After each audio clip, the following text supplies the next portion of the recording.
دنیا کے نقشے پر نگاہ ڈالیے، یہ ایشیا ہے، دنیا کا عظیم ترین بر اعظم۔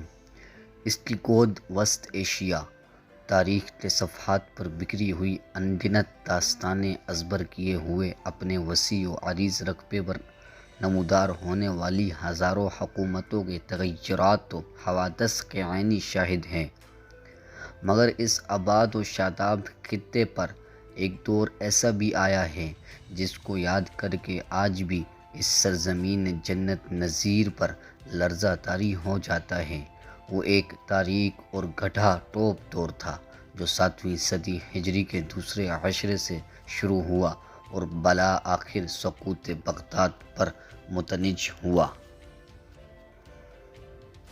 وسط ایشیا اپنی زرخیز چراگاہوں، آبادی سے معمور گنجان شہروں اور تجارتی گزرگاہوں کی بدولت زمانہ قدیم سے دنیا بھر میں مشہور و معروف رہا ہے۔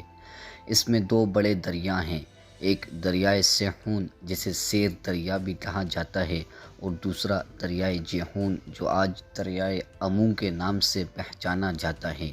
ان دونوں دریاؤں کا درمیانی حصہ ماوران نہر کہلاتا ہے جو اپنی سرسبز شادابی میں لاسانی ہونے کے ساتھ ساتھ مردم خیزی میں بھی ہمیشہ سے نمایاں رہا ہے۔ یہاں سمرقند کا مشہور شہر واقع ہے جہاں سے فقہ ابواللیث سمرقندی رحمۃ اللہ علیہ جیسے فقہ نے جنم لیا۔ یہیں امام بخاری رحمۃ اللہ علیہ کا شہر بخارا آباد ہے۔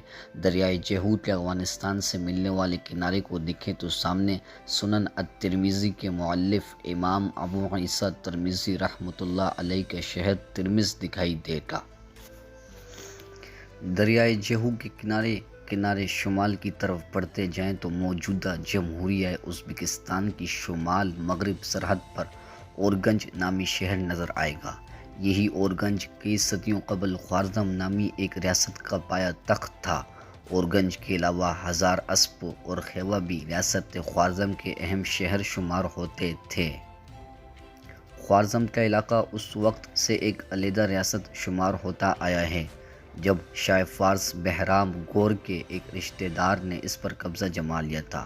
زمانہ قدیم ہی سے خوارزم کے ہر حکمران کو خوارزم شاہ کہا جاتا تھا۔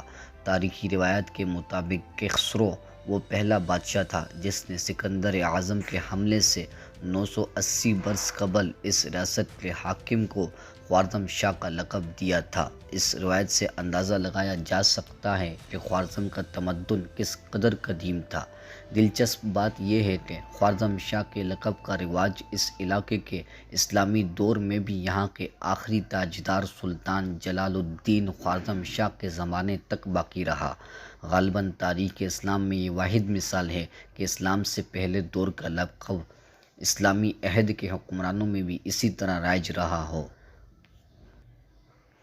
خوارزم پر مسلمانوں کی فوج کشی سب سے پہلے خلیفہ ولید بن عبد الملک اموی کے زمانے میں خلافت میں ہوئی۔ 93 ہجری مطابق 712 عیسوی میں خلیفہ کے حکم سے فاتح ترکستان قتیبہ بن مسلم رحمہ اللہ علیہ نے یہاں کا رخ کیا۔ اس وقت کا خوارزم شاہ برائے نام حکمران تھا۔ اس کا بھائی خرزہ در ریاست کے سیاہ و سپید کا مالک تھا۔